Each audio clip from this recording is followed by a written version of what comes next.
First, I'll just start this off with a hand that I played a little while ago where at the time I didn't really think anything of it, and then like a minute or two later something clicked with me about it. It just was quite a while ago. But anyway, it was a 5-handed game. The button raised, the small blind cold called, and then I had 6-5, 4-2, 1 suit diamonds as it turns out, and I called in the big blind. Which the button was a weaker player in the game. Not terrible, but he's probably losing a little bit, just mainly through playing too many hands pre-flop and maybe chasing a little too much post-flop with like 1 pair type hands drawing to 2 pair when he shouldn't be in there anymore.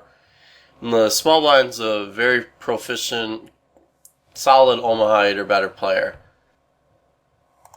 So anyway, we get to the flop Jack 5-3, small blind checked, I checked, and our button, the weaker player, checked too.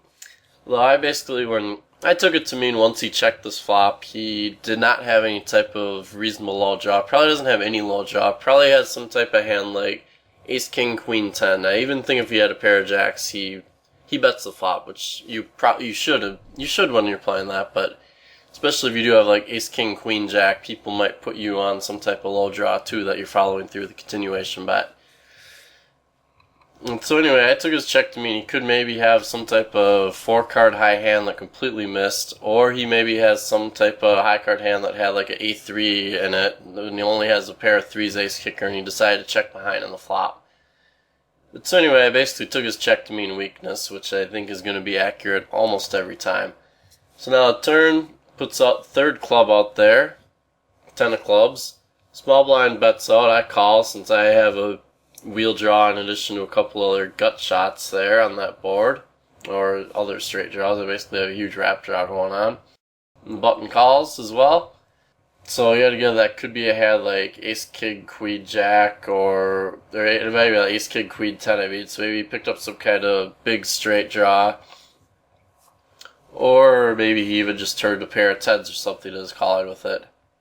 In small blind, he very well could have just a low draw, or he could just as likely have a flush. That's kind of about where we're putting his range at. Maybe he has some kind of combo top pair plus good low draw, or who knows what, but the small blind is not just leading out there with nothing, basically.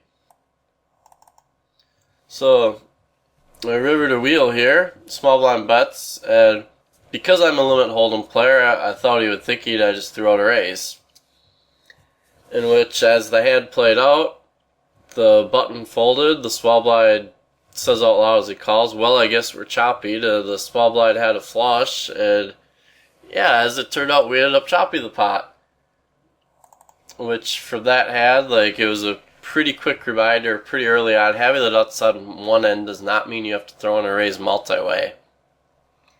Going back to the board here, I really wouldn't be surprised if the ace gave the button some type of 2-pair hand, which, if I just call, there's a pretty good chance that he'll call 1 bet with his aces up, hoping that there's some possibility that he does get a piece of the low, or a piece of the high end.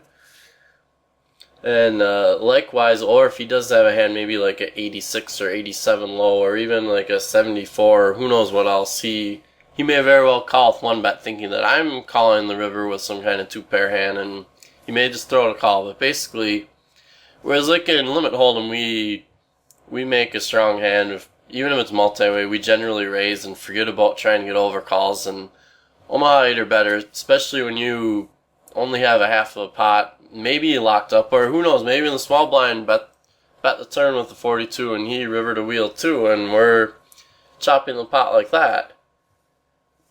Or who knows, maybe he has a wheel and a flush and I get quartered. There's just a lot more situations for hand reading and looking at, well, making sure that you get a piece of several people's calls instead of just getting that one extra bet from one guy where hold'em you're for sure raising and just worrying about the rest later.